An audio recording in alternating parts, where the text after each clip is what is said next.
Welcome back to the Deep Dive, the place where we take stacks of complicated technical documents, the standards, the codes, the research, and transform them into crystal clear knowledge. Today, we are moving entirely out of theory and, well, right into execution. We're beyond the recipes for mortar.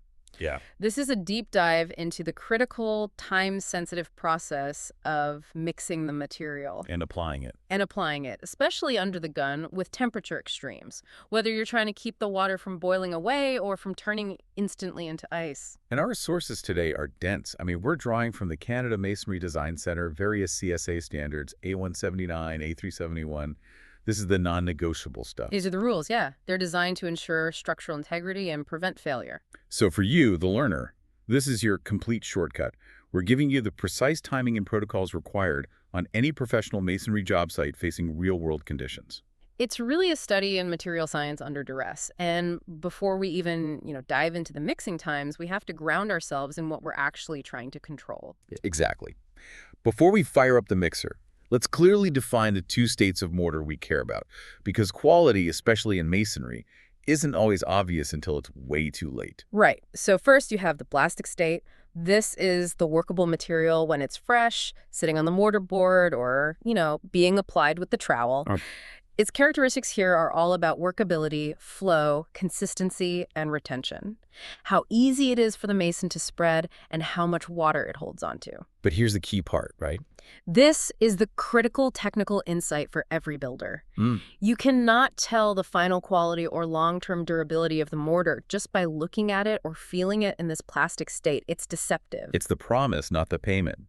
You're just evaluating its short-term behavior, which dictates how quickly the mason can work. Precisely. And then you have the hardened state. This is the mortar in the wall after curing. And this is where it really counts. This is where it all counts. Its primary functions are bonding the units together, providing weather resistance, delivering the necessary compressive strength to carry the load. And durability. And maintaining long-term durability against freeze-thaw cycles. If you compromise the plastic state by mixing too long, letting it evaporate, or letting it freeze, you directly compromise the hardened state's ability to perform. So, plastic is the immediate flow. Hardened is the long-term fight against stress, moisture, and time. And since we are about to talk about the sheer mechanics of making that flow happen, I think it's time. I have to inject our mandatory mixer one-liner. I am bracing myself. Okay, why did the apprentice get into a fight with the gas-powered mixer? Because it had a cranky start and wouldn't stop stirring the pot. A necessary mechanical beast, I suppose. And speaking of stirring the pot precisely, let's get into the absolute precision required in the preparation stage. Part 1, the art of the mix. Okay, let's unpack this with a focus on scale. Yeah. On the smallest jobs, maybe a restoration project, tuck pointing, a tiny repair, Right. might only need half a wheelbarrow of mud. Right. In that case, hand mixing in a mud box might still be effective. You combine the dry ingredients for it, then add water gradually. And hand mixing is still permissible for those small controlled scenarios, but it usually only happens with prior approval from the designer or architect. It just comes with inherent risks. Inconsistencies. Total inconsistency. It's the exception, not the rule. So why is mechanical mixing the absolute gold standard for pretty much every other project? It comes down to uniformity in scale. For virtually all projects requiring substantial volume, and this is critical if you are using colored mortar, mechanical batch mixing is mandated. Oh, choy. No choice. Hand mixing is explicitly prohibited for colored mortar to ensure color uniformity. Imagine a wall where one batch was mixed by hand for 3 minutes and the next for 10. You'd see dramatically different shades. Yeah, it would look awful. So when you use a mechanical mixer, a clean drum mixer or paddle type, you need the right gear. Reliable measuring containers, a gauge box for your aggregate, and a clean water source. And that consistency piece is huge, and it really starts with the water. The sources are so strict on water quality, it has to be potable, drinkable, and free from oil, acids, ice, organic matter. And this detail matters, especially for measurement. Using water from a pail or a metered tank, rather than just sticking a hose in the mix, is crucial. It ensures you're adding the exact same volume of water from batch to batch. And that controls the water-to-cement ratio, which, at the end of the day, dictates the mortar's final strength. And that ratio control leads us right to the core rule of precision for mechanical mixing. This is governed by strict CSA timing standards. This is where you actually need a stopwatch. It's a really critical window, isn't it? It is. The total mixing time must be precisely between 3 and 5 minutes. This specific protocol minimizes the twin risks of undermixing clumping, weak distribution, and overmixing. Which is excessive air and strength loss. Exactly. Okay, walk us through the 4 steps of the recommended mechanical batch mixing process. Yeah. The recipe with the stopwatch. All right. When mechanically batch mixing, step 1, obviously, start the mixer. Step 2, you load the bulk of your liquid in your binder. So that means about 75% of the total water. All of the cementitious materials, the cement and the lime, and about 50% of the aggregate, the sand. So that initial load gets the main chemical reaction and the bulk distribution going. Exactly. Step 3 is the initial mix. You mix this load for 1 to 2 minutes until you see a consistent slurry forming. The documents call this the initial wetting period. Okay, 1 to 2 minutes, then what? Then, step 4, you add the remaining aggregate and the rest of the water to fine-tune your final consistency. And then you mix for an additional 2 to 3 minutes. So we've got an initial 1 to 2 minutes plus a final 2 to 3. That gets us right into that golden range of 3 to 5 minutes total. That's the window. So what happens if a crew tries to rush it? They mix for, say, less than 3 minutes. What's the risk? If you mix for less than 3, you risk undermixing. The components just don't fully integrate. You end up with cement and lime clumping, inconsistent color, poor workability for the mason. At a weak mortar. And ultimately, a weak mortar due to uneven hydration. The bond will be patchy at best. And the reverse of that, overmixing, is sort of a silent killer of strength. Yeah. This is where air entrainment comes in, and we should probably explain this concept clearly for the listener. Yeah, this is where it gets really interesting and highly technical. Many modern masonry cements have air entraining agents in them. They're designed that way. They are deliberately designed to introduce millions of microscopic air bubbles into the mix. And why would you want air bubbles in your structural mortar? Because those tiny voids accommodate the volumetric expansion of water when it freezes. It prevents damage to the mortar in our harsh Canadian climates. It's absolutely essential for frost durability. So the bubbles are good, but only up to a point. Precisely. If you mix for too long, if you go past that 5-minute maximum, especially if you're getting towards 10 minutes or more, you force too much air into the mix. You're just whipping it. You're whipping it, creating excessive air entrainment. That air dramatically increases the volume of the batch while decreasing its density. And what's the consequence of those big voids? The severe compromise to the integrity of the finished wall. Our sources cited research showing that just by varying the mechanical mixing time from 3 minutes to 30 minutes, you can see the compressive strength just fall off a cliff. From what to what? From a reliable 6.9 megapascals down to a failure-prone 2 megapascals.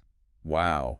That is nearly a 70% loss of structural capacity just by leaving the mixer running. Yeah. That one figure explains why the 5-minute maximums are non-negotiable and why we often call anything over 10 minutes a dead badge. It is. The mortar cement is designed to have an air content between 8 and 15%.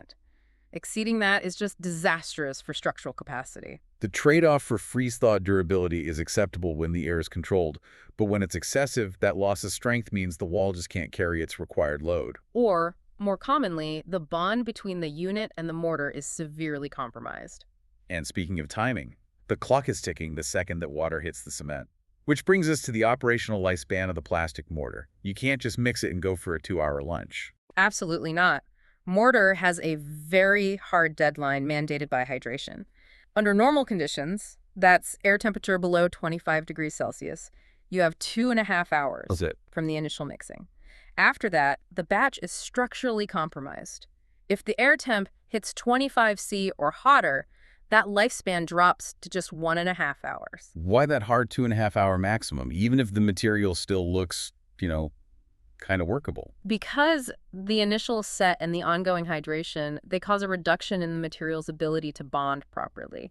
The chemical structure of the cementitious gel is changing. So even if you rewater it? Even if you rewater it, the material is losing its capacity for a strong, reliable, lasting connection to the masonry unit. After 2.5 hours, it has to be discarded. It's just not reliable anymore. But within that window, especially if the air of the unit is wicking away moisture, the mortar will stiffen up. That's where the necessary evil of retempering comes in. Yes. Retempering is the careful addition of water to stiff mortar to restore workability and maintain its bondability. It counters the effects of that initial hydration and evaporation. It's essential on the mortar board. So if a mason sees the mud getting too stiff, What's the right way to retemper? You can't just spray it with a hose, right? No, you need a deliberate, controlled method. You use your trowel to form a depression in the middle of the mortar pile, pour some water into that little pool, Yeah. and then you work the mortar from the sides inward until you get that uniform consistency back. A good tip is to keep the edges of the mortar board wet to slow down evaporation and stop the pile from crusting over. Now, we noted that adding water slightly reduces the mortar's compressive strength. How significant is that trade-off? It's a marginal but measurable reduction. But the key is that it's a necessary trade-off for workability and bond strength. A stiff mortar that you can't spread properly is structurally useless, but you can't keep retempering indefinitely. That hard 2.5-hour deadline overrides any attempts to restore workability beyond that point. The most professional approach is just to calculate your batch sizes so you have minimal waste. And we mentioned ingredient consistency earlier. Water is one thing, but sand. Sand is a massive variable. It's the largest volume component in the mix. And its quality and moisture content can sabotage everything, specifically through a phenomenon called bulking. Bulking is a critical concept for anyone measuring aggregate by volume. It happens when there's excessive moisture in the sand, usually from rain or just how it was stored. So what's happening? Water creates a thin film around each sand particle. This film pushes the particles slightly apart, causing the whole sand pile to swell, a significant increase in volume. So if I'm using my standard gauge box and my sand is bulky, what's the functional error I'm making? The error is volume versus weight. Because that water film is pushing the particles apart, a gauge box full of wet, bulky sand has significantly less actual dry sand by weight than a box of dry sand. So my ratio is off. Your ratio is completely off. If you're aiming for a 1.1.6 mix, your bulky sand might mean you're actually getting a 1.1.4 ratio of sand by weight, and you wouldn't even realize it. And that instantly makes the mortar weaker, harder to finish. It changes everything. How does an on-site mason compensate for this? The best practice is preventative. Sand piles must be covered outdoors to protect them from rain. For testing, the most accurate method is to measure ingredients by weight. But if you have to measure by volume? If you have to measure by volume, you have to run field moisture tests. You take a sample, you dry it out, you calculate the volume difference. This lets you add extra gauge boxes of sand to compensate for the bulking, ensuring the correct ratio is maintained. It's amazing how something so simple, like a little moisture in the sand, can turn a perfectly measured batch into a structural liability. That really leads us directly to the next huge variable, temperature. Let's start with the heat. Let's do it. All right, let's pivot from internal precision to external duress. We're moving into the heat of summer air temps over 25 degrees Celsius, often much higher. This requires a radical shift in speed. Hot weather is masonry's silent enemy. It attacks that critical initial hydration stage, and it results in a weak bond in two major ways. First, rapid evaporation. It just steals the water. It steals the water the chemical reaction needs right out of the mix. And second, there's the interaction with the brick or block itself. Yes. Dry, sun-baked masonry units are extremely thirsty. They rapidly absorb water from the mortar as soon as they're laid, leading to what we call flash set. So the mortar stiffens up almost instantly. Instantly. It leads to a weak bond because the cement paste doesn't have time to properly adhere before the critical mixing water is wicked away. It makes the mortar stiff, difficult to spread, and structurally compromised. That rapid stiffening is a disaster for bond strength. You have to move at inhuman speeds, which brings us to our mandatory sunburn joke. Let's hear it. In a July heat wave, the mud dries so fast on the board, you have to butter the brick while it's still in the air. We don't call it masonry, we call it speed dating with cement. And that metaphor is painfully accurate, especially when you remember the time limits. That standard 2.5-hour lifespan shrinks to a risky 1.5-hour window at just 25 degrees. And it gets even tighter from there. Much tighter. So what immediate management strategies are mandated to survive this? Material management has to be aggressive. First, batch size. Contractors have to switch to smaller batches of mortar that can be used within a frantic 30 minutes. 30 minutes? That's a huge drop from 2.5 hours. A huge drop. It ensures the mason is only working with fresh, workable material that hasn't experienced significant initial set or evaporation on the board. So that means constant mixing, constant material movement, no large piles of mud sitting around. Exactly. Second, temperature control is critical, not just of the mortar, but of the constituents. Store everything, cement, lime, sand, and the masonry units themselves in the shade. And the water. The sources explicitly recommend using ice to lower the temperature of the mixing water. It temporarily retards that initial rapid hydration spike caused by the heat. So you're literally putting ice in the mixer. Literally putting ice in the mixer. And if the heat is truly extreme, you might even have to consider adding retardants to the mix itself to slow down the cure time. That's a chemical adjustment, though. It is, and they must be specified by the designer. They're usually mixed off-site at a controlled batching plant unless you get explicit permission, just because the risk of overdosing is so high. Let's get back to those thirsty masonry units. When does pre-treating them become mandatory? There's a clear threshold. When air temperatures climb above 38 degrees Celsius, or when the units themselves are just excessively dry and hot, they have to be preconditioned. And that means a fine spray of water. A fine spray of water, you're cooling the units. And this cooling and dampening process is aiming for the saturated surface dry state, or SSD. For the listener, what exactly is SSD? SSD is the perfect middle ground.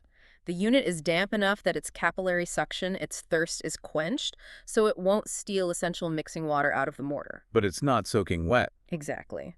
The surface pores are clear of free water, which allows the cement paste to get a strong, reliable bond. A unit that's too wet won't absorb any water, and it might float. A unit that's too dry steals all the water.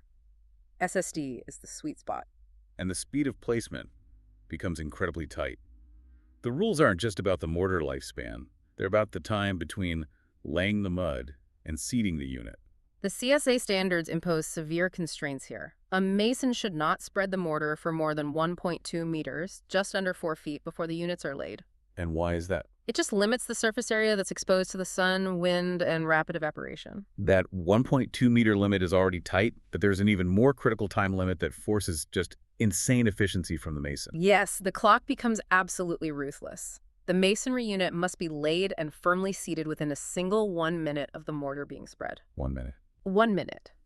That rule applies when the air temperature is above 38 degrees Celsius or when it's above 32 degrees and the wind speed exceeds 13 kilometers per hour. 1 minute. That forces the mason to spread only enough mud for 1 or 2 units at a time. It demands absolute coordination. The brick has to be right there, ready to go. The second the mud hits the wall, the whole process is a race against evaporation. And once that race is won, the job isn't over.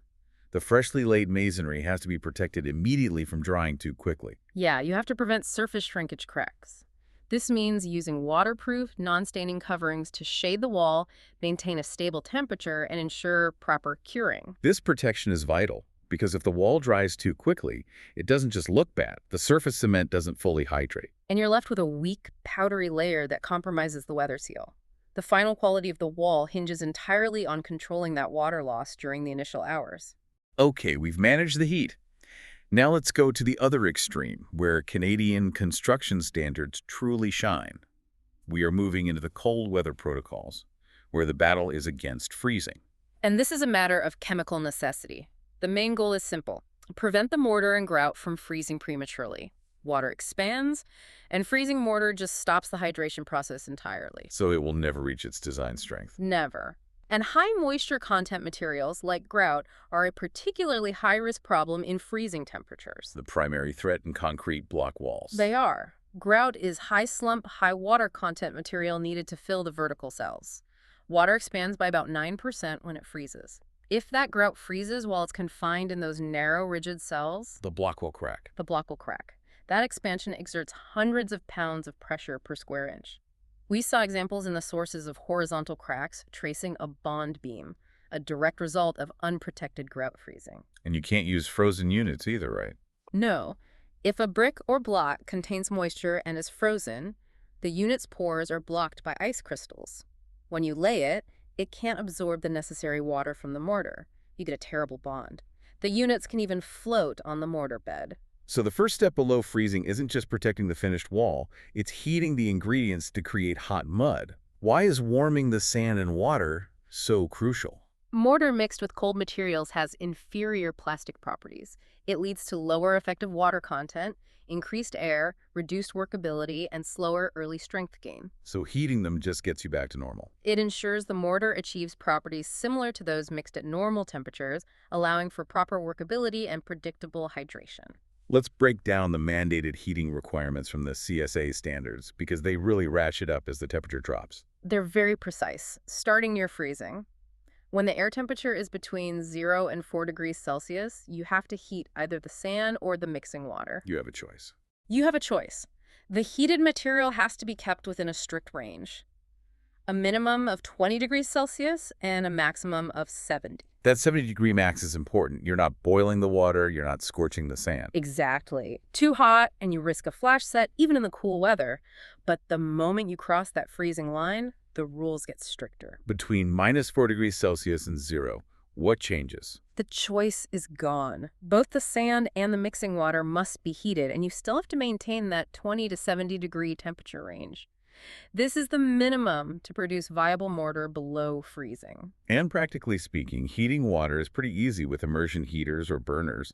But heating a giant pile of sand sounds like a massive logistical headache. It's the most costly and labor-intensive part of cold weather masonry. Sand piles are huge. Heating them uniformly is a real challenge. How they do it? A common method is placing perforated pipes or culverts beneath the sand pile and running a heat source, like a large heater or steam, through the pipe to slowly and uniformly heat the sand from below. That slow, indirect heating is essential. Essential to avoid thermal shock or scorching the sand, which, if it overheats, will turn reddish and interfere with the final mortar color and properties. So once the materials are heated and mixed into hot mud, there are still limits on the placement temperature. Yes.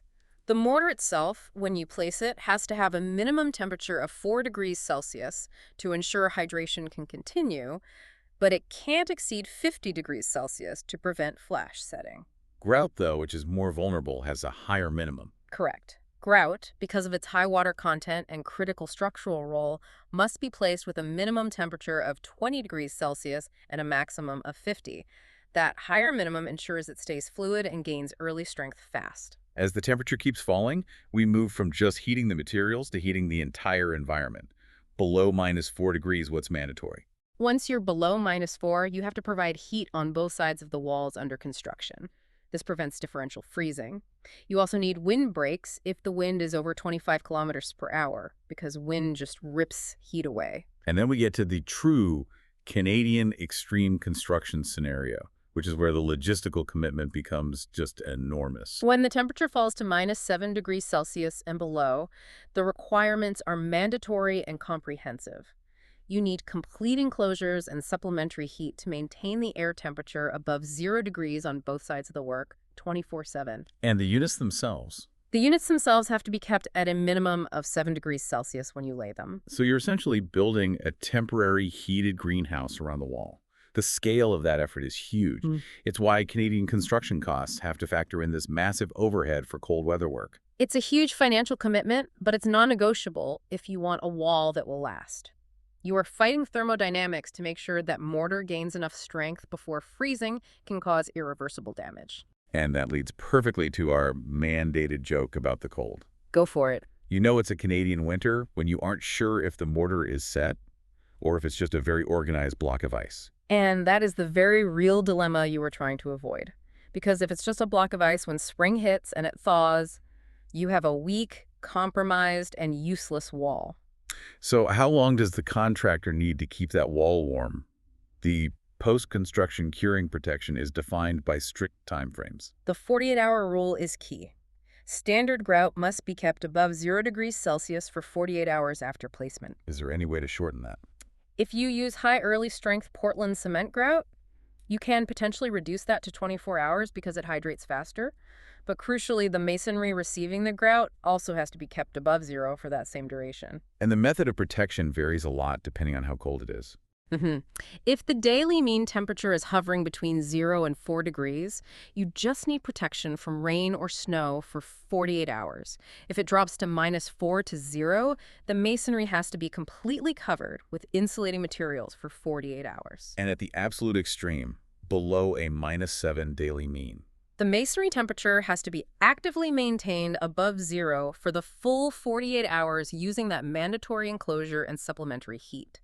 The sources suggest advanced techniques like electric blankets laid right on the masonry, covered with insulation, to provide controlled heat and keep the hydration process alive. We've covered the natural ingredients and the environmental extremes. Now we have to turn to the chemistry. We add mixtures. Admixtures are a minefield, particularly in cold weather, where they are often used incorrectly to try and cut corners on protection. So they're generally not recommended. Generally not recommended because the risk of detrimental effects to the hardened state is just too high. We're talking about potential decreases in compressive strength, compromised bond capacity, and critically, increased corrosion risk, and a huge increase in efflorescence. The golden rule here must be, do not use them unless the design team specified them, and if you do, you have to follow the manufacturer's directions to the letter. Absolutely. The consistency rule applies here more than anywhere. If an admixture is used, it must be accurately measured and added at the identical stage of mixing for every single batch to ensure uniformity. Let's focus on the biggest warning, which is around so-called antifreeze compounds. They seem attractive in the cold, but they carry a catastrophic hidden risk. This is a critical regulatory prohibition.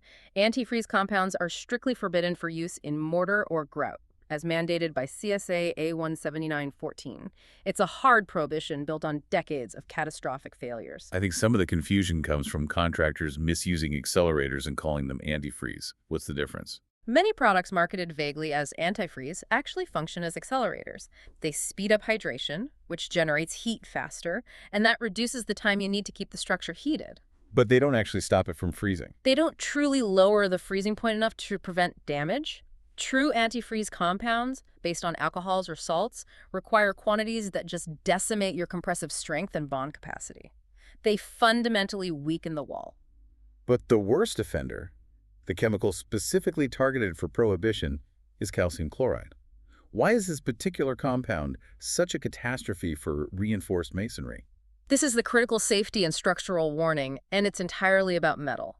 Compounds based on calcium chloride, salts, or similar substances must not be used because they initiate and dramatically accelerate the premature corrosion of metals within the wall. So we're talking about the integrity of the entire structure if it's reinforced. The rebar, the ties, the anchors.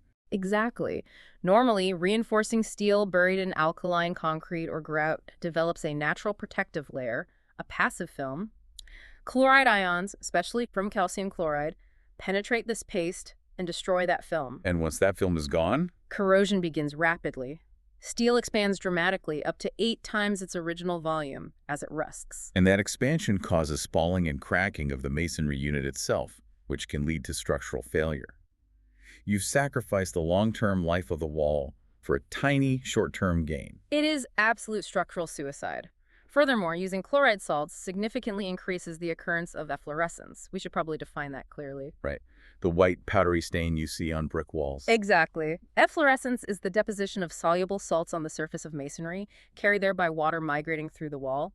Water gets in, dissolves salts already in the mortar or leaching from the unit, and then as the water evaporates from the face, it leaves that white residue behind. And calcium chloride just adds a massive source of those salts. A massive source of highly mobile, soluble salts that guarantees efflorescence will be prolific and long-lasting. It's an aesthetic failure right alongside the structural risk. So if a contractor genuinely needs to speed things up, they have to use a safer accelerator, never something based on chloride salts. Precisely. Acceptable accelerators like calcium nitrite or soluble carbonates, they increase the rate of cement hydration and heat generation.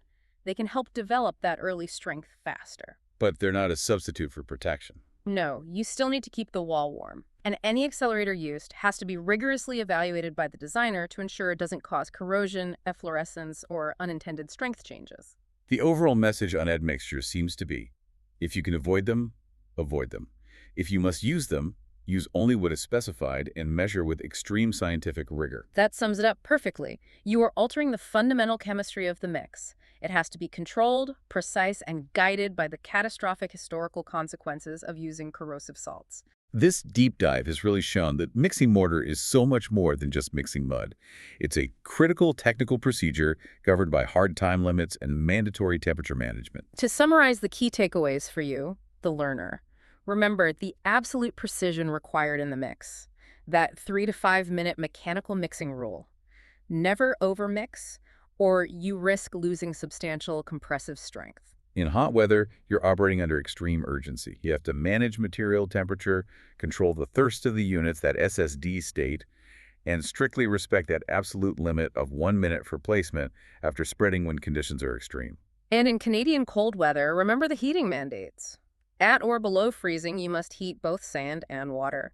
Below -7, enclosures and heat above 0 are mandatory for the work and the 48-hour cure. And the biggest safety mandate of all, the strict prohibition of calcium chloride due to the catastrophic risk of corroding your internal reinforcement. To leave you with one final provocative thought, based on our sources. It's about the challenge of air entrainment. We just talked about how too much air is terrible for strength. But you need some. Mortars used in harsh Canadian conditions need about 8 to 15% air content, intentionally entrained, to ensure proper frost durability and survive those freeze-thaw cycles. And here's the paradox we leave you with. Achieving structural integrity requires maximizing density and minimizing voids. But surviving a Canadian winter requires you to deliberately introduce voids. So the mortar has to be just flexible enough for freeze-thaw survival, yet strong enough for structural integrity. That ultimate balance, flexibility versus strength, that's the perpetual engineering challenge in masonry. Food for thought, indeed. Thank you for joining us for this deep dive into the mix and the mercury. We appreciate you tuning in. Remember, a wall is only as strong as its weakest link. Keep your joints full and your line tight, and we'll catch you on the next lift.